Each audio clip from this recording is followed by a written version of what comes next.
This is AP YouthNet. Hello and welcome back to the AP YouthNet talk show, where we look at some of the key issues affecting youth in Asia Pacific today. I'm Sophy Fisher from the International Labour Organization. In today's programme, we're looking at the issue of green jobs and the opportunities they might give young people to find decent work in this region. This programme is a co-production between AP YouthNet and its sister network on green jobs. You can find out more about that at its website, apgreenjobs.ilo.org. But first, let me introduce you to our panel. We have with us Vincent Jugault, who is the ILO Senior Specialist in Environment and Decent Work; Anas Akhtar Ali, a Pakistani and American student at Bangkok's Pan-Asian International School; Ellen Duwe, who is a student at Johns Hopkins University, where she's specialising in energy; and Matthieu Cognac, who is the ILO's Youth Employment Specialist. Welcome to you all, and thank you very much for joining us. And once again, we also have a live audience with us today who I hope are going to come up with some interesting questions for our panel. But let's start the discussion with our green job specialist, Vincent. Vincent, perhaps it would help everybody if I could ask you to define for us, what exactly do we mean by a green job? Well, green jobs are basically these jobs which are good for the environment. What does this mean? These are jobs that will help reduce the negative environmental impact of economic sectors and the industries. So green jobs can, for example, reduce pollution and the contamination of the environmental media. They help reduce the emissions of greenhouse gases, which is the main topic of the climate change discussion. And also they help reduce the adverse impacts of climate change. These being the increase in the number and intensity of the extreme weather events, such as storms, droughts, and other floodings, for example. But green jobs are also quality jobs. So if you take the example of the jobs you would find in the recycling sector, which is considered to be an environmentally friendly sector, most of these jobs that would be found in this region, in the recycling sector, are not quality jobs. They are jobs in the informal sector. They don't have adequate wages. They don't have security of jobs. They don't have any workers' rights. So our green jobs is also quality jobs, and for the international community, this is captured by the concept of decent work. So to make it short, a green job is a decent work that contributes to a environmentally friendly, low carbon, climate resilient development path and economy.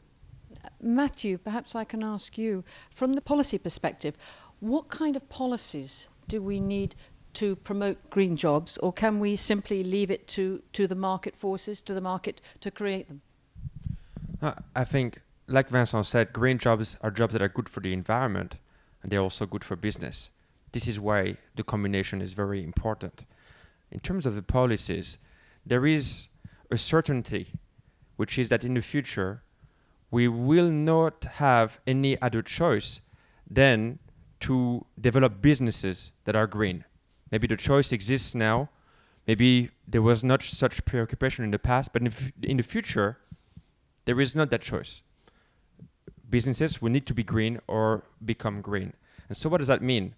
It means that at the educational level, at the skills and training level, at the university or at the vocational schools level, we will need to develop training modules that will encompass these green skills.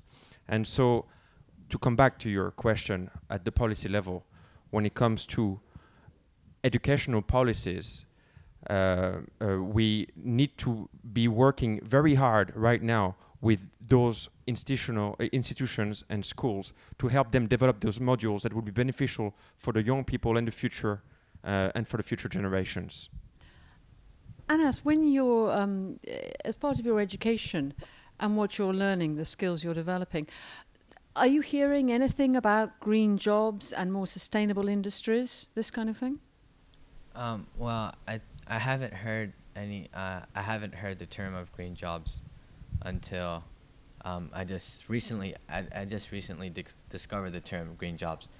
There are similar things that are taught, like how we can recycling and stuff like this, but really there hasn't been any kind of serious education about it. Right.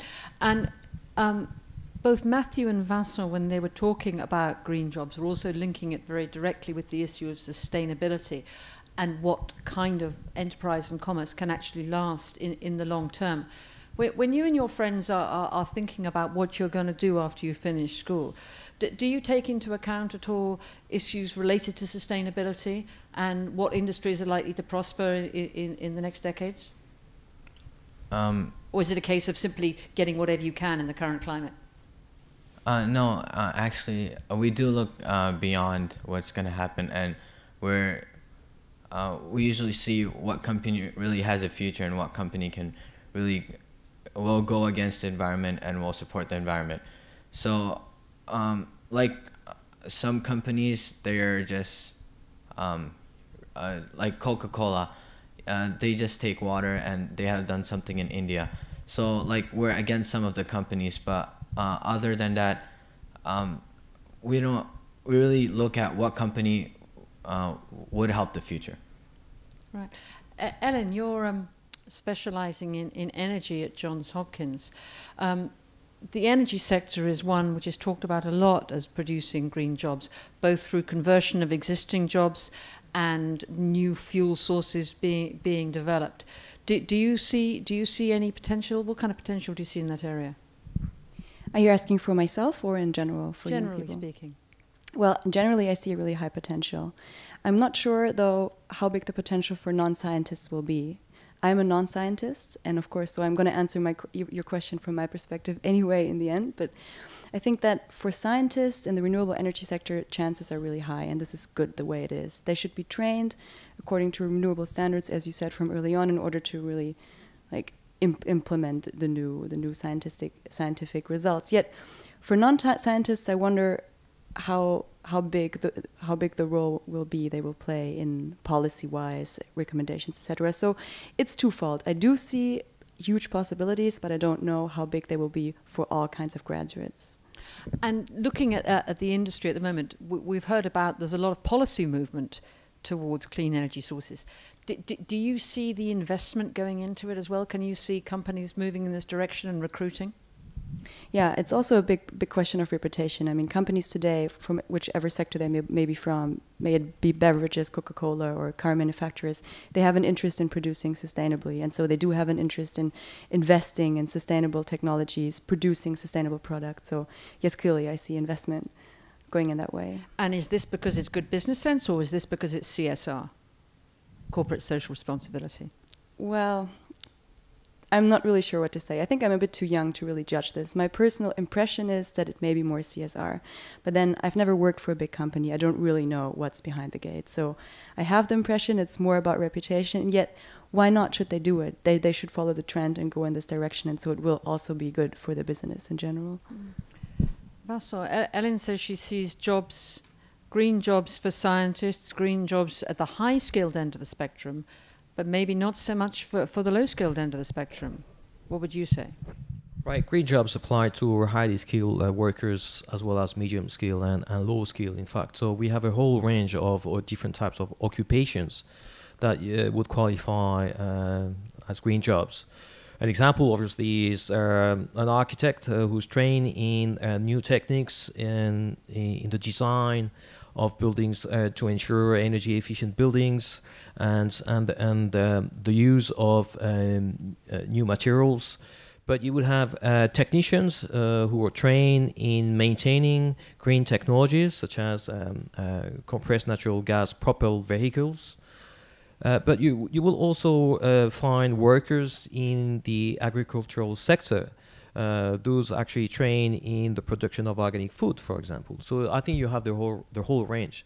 And if I may highlight a couple examples in Asia, where what we see is obviously that the demand for green jobs is not matched. So there's a huge demand in these growing sectors. I'd like to give the example of the organic food production, or also ecotourism. These are still niche markets, but they're very rapidly growing. And in fact, what we observe is that in Asia, the region is lagging behind if you compare with other regions like Africa and Latin America. You mean that there are more jobs than there are skilled people to take up those jobs? As the case was made before, I mean, this makes a good business sense. So there's a market for it, whether because there's a change in the habit of the consumers, or because this movement is actually being accompanied through regulations, more stringent regulations, which are more sensitive to the environment. So we see that basically we are only at the beginning of a huge green revolution, which will have a large impact on the labor market. So I think what is important is to be able to anticipate where these new green jobs will be created, and then there will be many opportunities for the young generations. Okay, good. I think now we can go to our first question from the audience. My name is Fa from Bangkok, Thailand. So from what I've heard so far is that the panels is promoting green jobs. However, as a youth, I don't hear much about green job.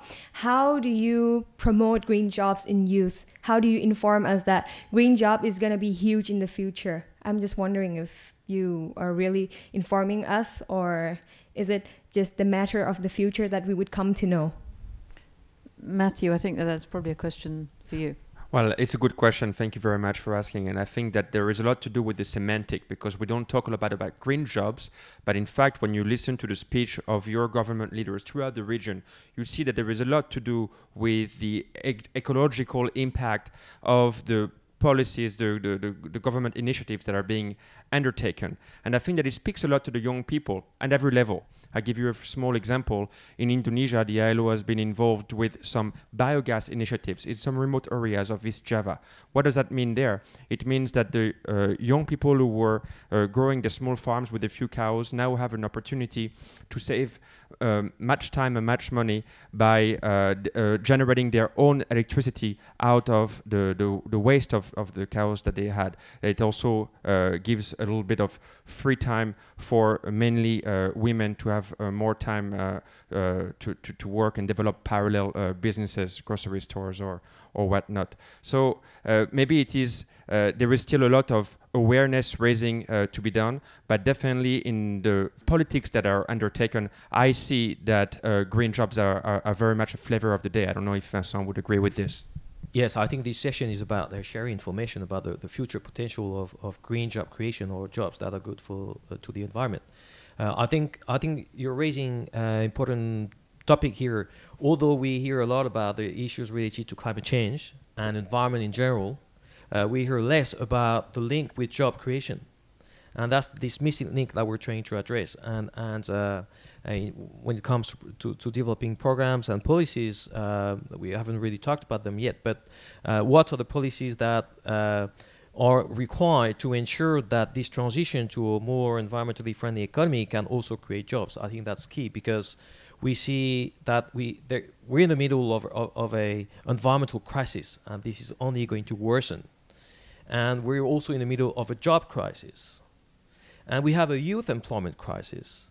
So we see a link between these three, and I do see it, and that's something that we'd be happy to discuss further with you. When it comes to how we can share more information with you, I'd like to refer you back to initiatives, whether they're global or regional, by the youth movement on the green economy. Information is available and it can be shared with you. I can only refer to the Bandung Declaration of October last year, in 2011, where you had youth representatives from all over the globe who actually expressed their concerns and their interest in making the world of today greener and more environmentally friendly, if you wish. And what they highlighted, in fact, is the need for more green jobs initiatives. So there is already something happening globally and in different countries on this matter. I'm interested that our questioner Fa echoed something that Anas said, which was that essentially they were not hearing very much about green jobs. And I wonder whether this is a failing of the training and educational institutions as well, who perhaps should be playing a greater role in opening up the eyes of young people to the possibilities here. Well, there's a huge prospect for making the education and skills development programs to evolve. The society needs to evolve with its own time.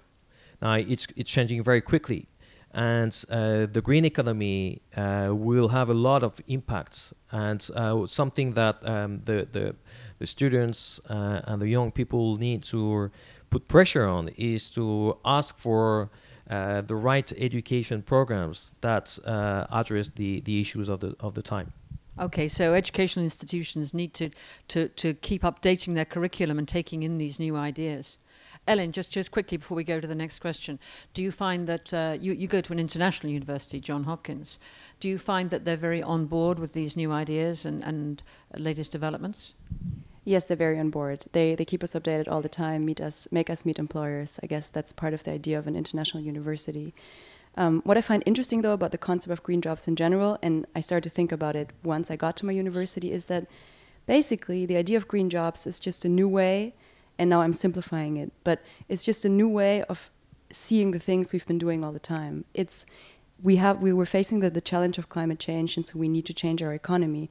The idea of green jobs gives us this motivation to really keep changing our economy in the right direction. Had we not created this image, this picture, we would probably continue to go on the way we've always gone, which we're still doing. But at least now we have an overarching goal. We have a motivation to reach to reach lower emissions, and green jobs can actually bring us there. So, yet after all, it's the same thing. We create jobs for young people. We educate them in order for them to take up. So, yeah, it's not really something that revolutionary, I find. After all. Okay, well, let's go to our next question now. Thanks. My name is Shani. I come from China, and I'm also studying in the Johns Hopkins. And first, before I raise my questions, I want to add something that I pretty agree that for the promotion of green jobs should be based on the rising awareness of the government itself, especially in the renewable energy, in those kind of green industry. And as a Chinese, then I'm very happy and proud to find that in this year, China has made really great progress in creating green jobs, especially in the solar and the clean tech industries. And it is predicted that maybe in the next 5 years, China will create the net number should be like 9.5 million green jobs in the future within 5 years. So as a student, as a Chinese, I'm very happy to see. But the problem is that I also find the same things as Fa said. Like for us, that we don't get a lot of information if we study in China or in like I think maybe the UN and also other agencies can help, like local government, try to promote the idea of green jobs to the general level.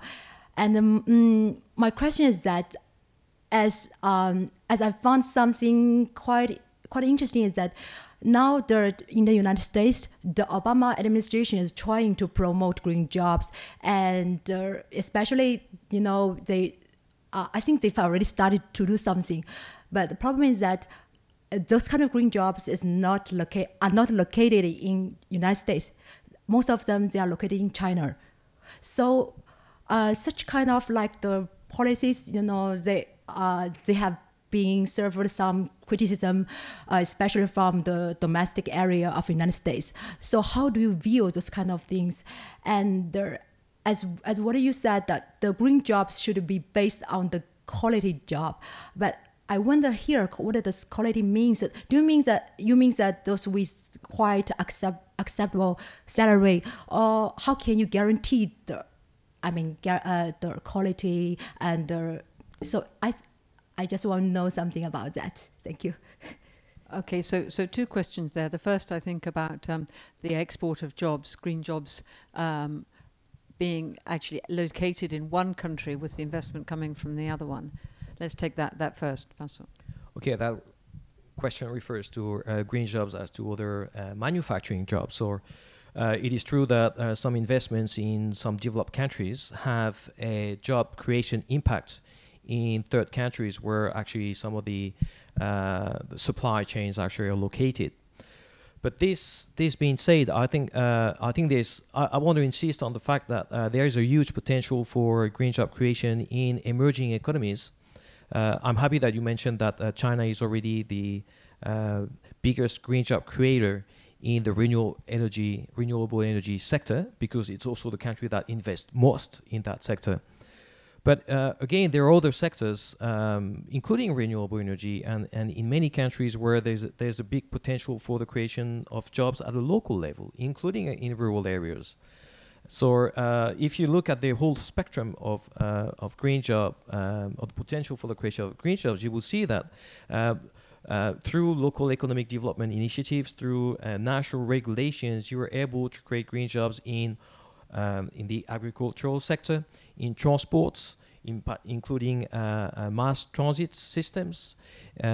Energy efficiency is one that has been mentioned earlier on, as well as in construction, and so on. So there's a big potential at the national level as well. Perhaps I could just expand on the point that you made and ask you one more thing, which is that in Asia, there's a very wide difference in the demographics of countries. We have some countries with very few young people, and we have some countries with a great many young people who have problems with education and so forth, and with giving these young people skills. And those are the countries in which, like China, that investment often goes for making things. I mean, do you think there's any advantage if you have a lot of young people, or if you have few young people but more capital, if you want to develop a strong green jobs sector? Right.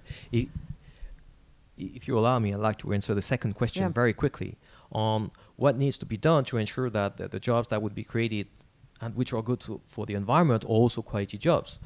That's exactly what the ILO is trying to do, which is to accompany the process of investing into so-called green sectors. So accompany them with measures to ensure that the jobs that are created are going to comply with minimum labor standards or social standards. So again, let's take the example of the recycling economy. If you invest in shipbreaking the way it's done in Pakistan or India or in Bangladesh, for example, these are not going to create green jobs. So you need additional measures to train the workers, to make sure they can collectively defend themselves, have workers' rights, get some adequate wages, and so on. So to invest in the green economy is not enough. You also need to invest in the enterprises to make sure they become sustainable, and in the human capital, in workers. So that's I think it's important in the context of green job creation. Okay, Matthieu, would you agree with that? I mean, that these conditions about decent work, isn't that just a barrier to green job creation? Yes, and also it's true that the situation as it is today is that the young people are the last in, and they are the first out. So in terms of economic growth, they are the last ones to be hired. In terms of crisis, they are the first ones out. They suffer from enormous competition from their older peers, and employers very naturally tend to hire the older generation because of their added experience. So one of the things can be done to minimize that gap is to give the young people that added competitive advantage, and that added competitive advantage can come with their knowledge of the ways in which green skills and green technologies can be applied on a daily basis. That is why I want to insist again very much on the necessity to work very closely with ministries of education, with vocational centers and so on, to develop those modules that will give those young people an edge and an advantage that older generations may not have, and ultimately maybe make them the preferred choice of some employers for jobs to come. Right, okay. We're nearly at the end of our time, unfortunately, so let's just finish with one final question. Vincent, which countries in Asia Pacific do you think are most going to benefit from the move towards green jobs? The poorer ones, or the more developed ones, or the ones with a larger proportion of young people, or the ones with the aging societies who are usually richer? When it comes to assessing who is green, I think there is no perfect country. So every country is doing its own work, or it's going at its own pace. So the race for going green has started, and this is, of course, to be taken into the longer term perspective, but that is the race of tomorrow. So that's something that you may wish to consider. Some countries are taking the lead in the region. Again, that comes back to the previous question. If you take Singapore, Singapore will invest in human development for highly skilled green jobs. If you look at what Korea is doing, for example, they're looking at high skill and medium skill types of green jobs. You have a number of labor-rich countries which have a real potential for green job creation, but their strategy will be different. So I think the country specificities need to be respected here. Great, okay. And unfortunately, that's all we have time for in this show today. So I'd like to thank our guests, Anas Akhtar Ali from Bangkok's Pan-Asia International School, Ellen Duwe from Johns Hopkins University, Matthieu Cognac, the ILO Specialist on Youth Employment, and Vincent Jugault, who is our Specialist on Environment and Green Jobs and Decent Work. Thank you also to our audience for their questions, and thank you for watching the show. I hope you can join us again next time. Goodbye. This has been an APYouthNet production.